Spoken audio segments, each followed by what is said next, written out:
So I'd been going back and forth with myself about whether or not I actually wanted to make this channel now or wait until like the start of the season or whatever, but you know what, YOLO, let's just do it now. We have stuff to talk about, So Ja Morant had a 25-game suspension.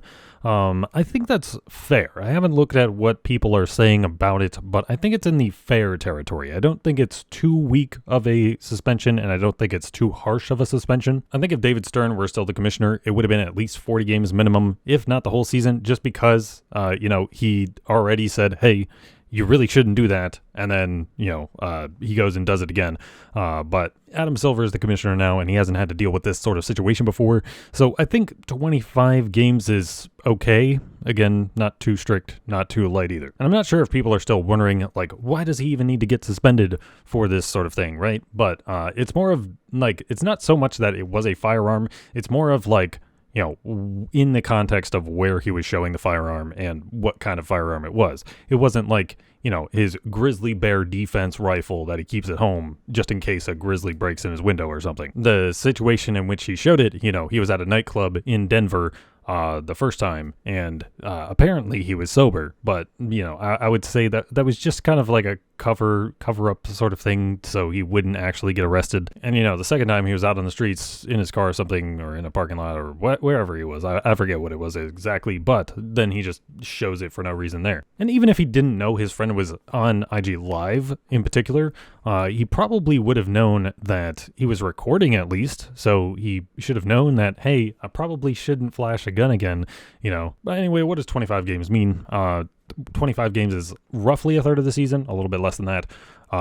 But that is going to be a pretty big deal. The Grizzlies were not great in offense. They were about middle of the pack in offense last season, and they're going to be missing one of their best offensive players, so naturally they should struggle a bit from that. They were one of the top defensive teams in the league, though, and they are going to be losing an all-NBA caliber defender in Dillon Brooks because they don't want him back. But losing him will probably improve their offense a little bit, so they'll probably be top 10 in both if I had to guess. But other than Dillon Brooks leaving, you have everybody else that was on that team under contract for next season. So the question is, can Desmond Bane and Jared Jackson hold down the fort until Ja gets back?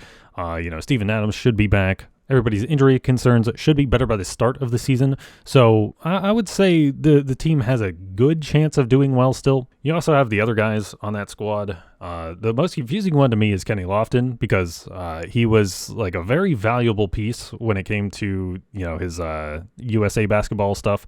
But he hasn't really gotten much of a run at it in the NBA, and when he got a full game, he dropped 40 or whatever. Is he going to drop that every game? Absolutely not, but, it would be fun to see what they can do with him, and, if he can be that efficient going forward. But yeah, with the suspension, I would think this 6th or 7th seed is probably the floor for this team.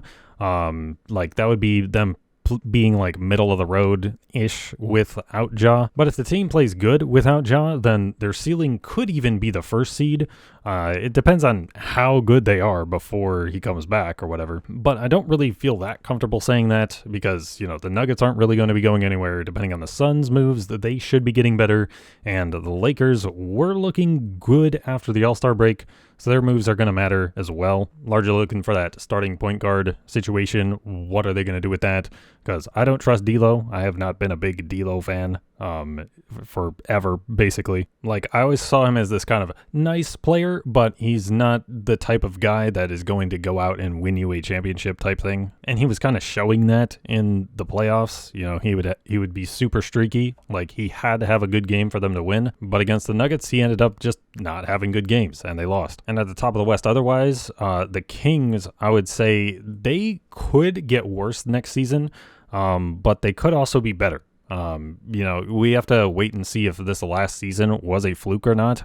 But I don't feel super good about the Kings, mostly because, I don't think you can be consistently great if your defense is consistently terrible. It did at least work for this past season, so we'll see if they're able to keep that up. So I think realistically, without Ja for those 25 games, they'll probably end up somewhere in the 4th or 5th seed this season. Like, I doubt they'll be bad, but they won't be amazing either, I don't think, without Ja for that first stretch. We also got to think about the Thunder, actually, because they have been doing pretty good these past couple of years, almost getting into the playoffs this year.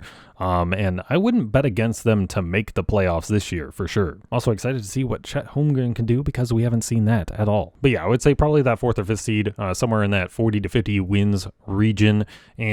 But, the standings were really close last season, so we'll have to see if the parity that we saw last year keeps up, or, maybe just the Nuggets will just start winning everything.